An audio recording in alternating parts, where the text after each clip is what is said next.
frecuencia. Bien, y en lo que respecta a la función renal, bueno, ¿qué es lo que podemos decir? Como sabíamos, sí, el filtrado glomerular del recién nacido, ¿sí? Es un 25% de funcionalidad la que tiene con respecto al valor de un adulto. Después a los 3 meses eh, va progresando y generalmente son las 2/3 partes. Y a los 6 meses, ¿sí? Se llega entre un 60 y un 80% de la maduración en la adultez. Entonces es un una buena indicación, ¿sí? De que nosotros podemos comenzar con la alimentación complementaria. Recuerdan que la clase pasada estuvimos calculando la carga renal de soluto y estuvimos viendo por qué era importante y que seguramente comparamos la leche de vaca con la leche humana y había muchísimas diferencias entre uno y otro. Entonces, eh,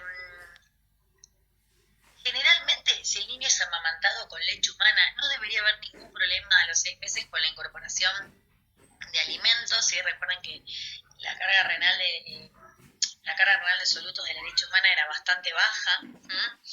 Pero bueno, cuando incorporemos alimentos en esta alimentación complementaria, tenemos que tener en cuenta, ¿sí? De alguna manera, de que, bueno, por ejemplo, no haya ingesta de sodio, ¿sí? Ya que puede generar una deshidratación hiperosmolar.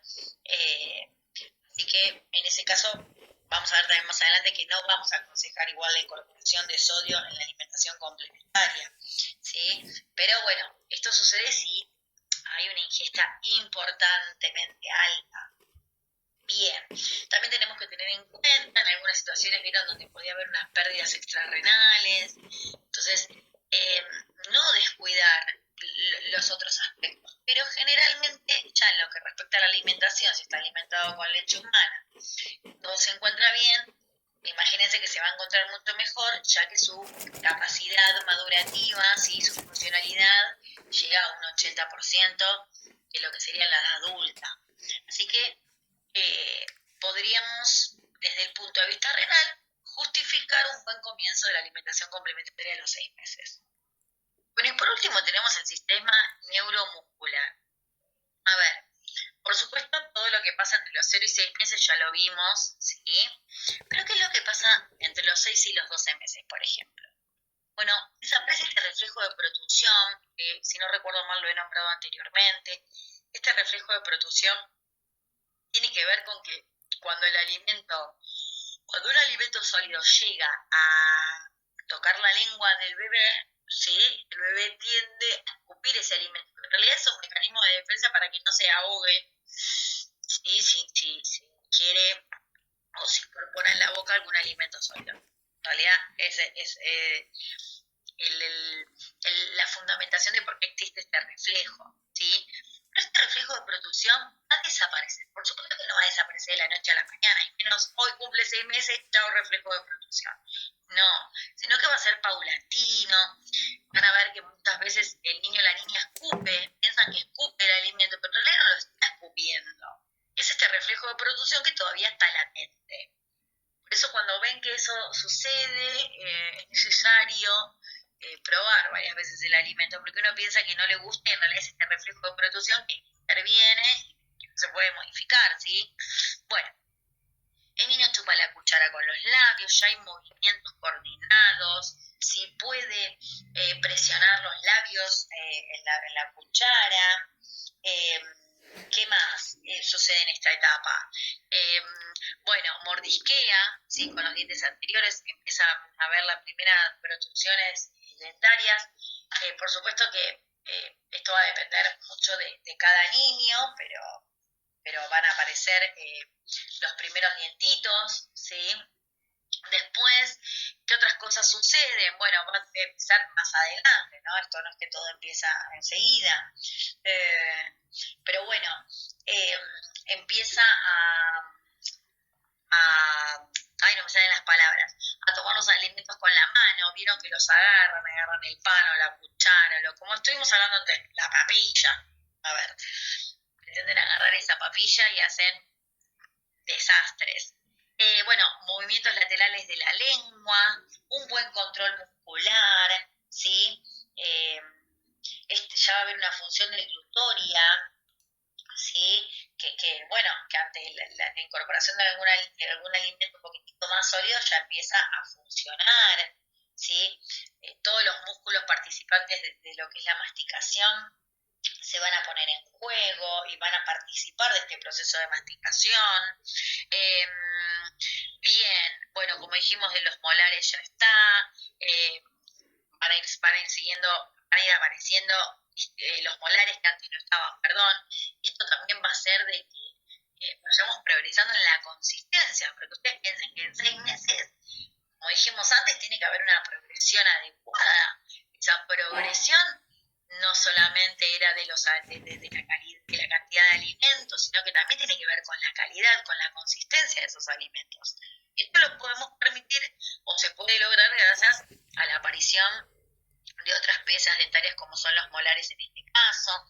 Ya también va a estar mucho más coordinada la masticación y no va a haber solamente movimientos laterales, ¿sí? Eso también es importante, eso lo vimos en la primera clase, cuando vimos todas las adquisiciones neuromadurativas, ¿se acuerdan?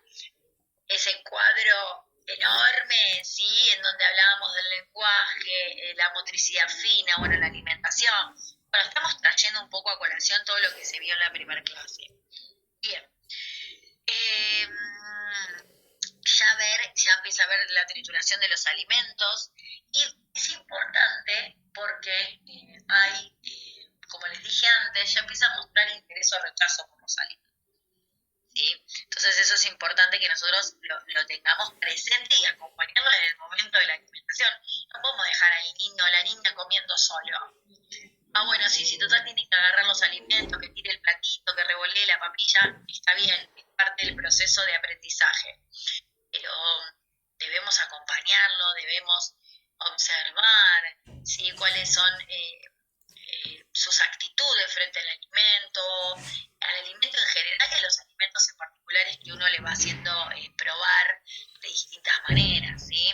Entonces todo esto me permite que además de la leche humana, empiece a incorporar alimentos. Por supuesto que al principio van a ser alimentos como puré, pastillas, ¿sí? Ese tipo de consistencias, para luego ir avanzando a lo que es la alimentación familiar que nombramos que empezaba a suceder a partir de los 12 meses. Entonces ya que hay movimientos masticatorios rotatorios, ¿sí? Hay estabilidad de la mandíbula y por supuesto que aprende a utilizar los cubiertos de manera sola. Recuerden que al principio, en la etapa anterior, de los 6 a los 12 meses, dijimos que en realidad empieza a chupar la cuchara y que recién más llegando a los 12 meses puedo decir que puede sostener la cuchara correctamente, ¿sí? También es importante que no está escrito acá, pero es un momento en donde el niño puede estar, o la niña pueden estar sentados, ¿sí? Y mantener cierto tipo de estabilidad, porque antes no lo podían hacer. Entonces, eso también es importante para comenzar con la alimentación complementaria. Bueno, es importante destacar que incorporar los alimentos complementarios antes de los 6 meses no es correcto, ni tampoco después. Tenemos que tener en cuenta que la edad óptima es a partir de los 6 meses. Tanto su iniciación de manera temprana como tardía tiene consecuencias, ¿sí? A corto y largo plazo. ¿Cuál es el riesgo que corremos al comenzar a incorporar alimentos complementarios en esta etapa previa a los 6 meses? El desplazamiento de la lactancia materna, que es algo que no queremos que suceda. Aumento de las enfermedades respiratorias. ¿Por qué? Por esta inmunoglobulina A, ¿se acuerdan? Presente en la leche materna. Si yo, parte de al incorporar alimentos, el niño o la niña, por supuesto que va a consumir menos cantidad de leche materna. ¿Sí? Independientemente de que si la erradique, que no la va a erradicar, pero el volumen de leche materna que reciba va a ser menor porque va a haber una saciedad que va a estar cubierta o generada por la ingesta de alimentos, ¿sí? Entonces, menos inmunoglobulina, ¿se acuerdan? Esto de que cubrir las mucosas intestinales y la mucosa respiratoria, ¿sí? De las vías respiratorias, que son las patologías más comunes en los niños, lo que son la bronquiolitis o las diarreas, que pueden llevar a la muerte de los niños y las niñas. Bueno, entonces Esto del aumento de las enfermedades respiratorias. Vuelvo porque me voy por las ramas. Daño renal. Dijimos que que la función renal, el filtrado glomerular, se encontraba en un 25% al nacer y las 2/3 recién del riñón estarían funcionando. Si llegamos a un 60-85%, 80% a los 6 meses de edad y estamos empezando antes. Carga renal de soluto, mal acá. Desnutrición, y bueno, es lógico. Como les dijimos antes, generalmente muchos de los alimentos que se incorporan se pierden. No son de buena calidad, no es que no son de buena calidad, pero no podemos cubrir el requerimiento energético, ¿sí? Entonces, nada, desnutrición, anemia y deficiencias nutricionales específicas, acuérdense la biodisponibilidad del hierro en la leche humana, y por supuesto las alergias.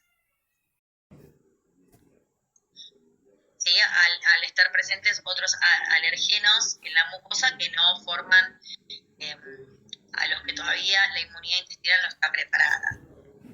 Bueno, y también va a haber consecuencias a largo plazo. Las alergias van a estar presentes, ¿sí? Y después tenemos todas las que son las enfermedades, ¿cómo se llaman? Las enfermedades crónicas, como la hipertensión, la obesidad, la diabetes, ¿sí? Enfermedades presentes que tienen que ver, van a estar relacionadas con hábitos inadecuados, generalmente por no bien utilizados en la alimentación complementaria, por ejemplo, entre otras cosas. ¿Sí? Pero es importante que tengamos en cuenta que como las enzimas no todas se encuentran lo suficientemente desarrolladas para contribuir a la digestibilidad de estos macronutrientes, pueden llegar a producir a largo plazo estas enfermedades no transmisibles, ¿sí? Y por supuesto enfermedades también intestinales, que lo atribuyo a esto de la presencia de alergenos en la flora y los cambios en la flora intestinal, ¿sí? Alergenos propios de los alimentos en donde hay un sistema inmune que no está lo suficientemente desarrollado, por ejemplo. Bueno, y por supuesto que tampoco es recomendable comenzar con la alimentación complementaria de manera tardía. Va a haber deficiencias nutricionales porque sabemos que la leche de vaca, la leche humana no va a poder cubrir con los requerimientos, va a haber un crecimiento lento justamente relacionado con las deficiencias nutricionales, va a haber desnutrición, todas metadas, ¿sí? Bien, también va a haber trastornos alimentarios como vómito, rechazo a los sólidos, problemas de glutorios, que es lo que yo les decía, es importante comenzar, porque después si uno no incorpora y no progresa adecuadamente, el niño o la niña que después no quiere comer un pedazo de carne porque no quiere masticar, pero sí come la carne picada, por ejemplo. Entonces es importante. Trastornos del lenguaje también se van a hacer presentes si comenzamos de manera tardía con la alimentación complementaria. Tenemos que tener en cuenta que no se posterga el comienzo de la alimentación complementaria ni siquiera en aquellos lugares vulnerables donde hay una mayor morbilidad por diarreas, ¿sí? Por las condiciones higiénicas. Imagínense que si la morbilidad por diarreas es de 2 a 13 veces más que en lugares no vulnerables, entonces, ¿cómo vamos a estar más que justificado este comienzo de la alimentación complementaria? ¿Sí?